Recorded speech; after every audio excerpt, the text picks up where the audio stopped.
December 18th, 2020. This is Brandon Henderson for Bluestone Aquatic Designs. I am working with this tt9000 pump that I installed maybe 3 years ago. I can look that up to be for sure. We had a broken impeller, so I just put the replacement impeller in. Looks good, spins freely, no grindiness. I cleaned out the inside where the impeller goes, and then I come over here to plug it in, and when I plug it in, you'll see the impeller kind of kick a little bit, like there. It just like locked in place, but it doesn't move unless I do that. And then it spins and spins and spins. So I unplug it, let it get back down again.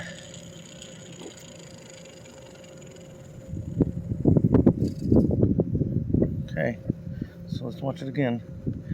Ready? 3, 2, 1. There it went. No spinning. Unless I give it a little push. And then it's fine. Please advise.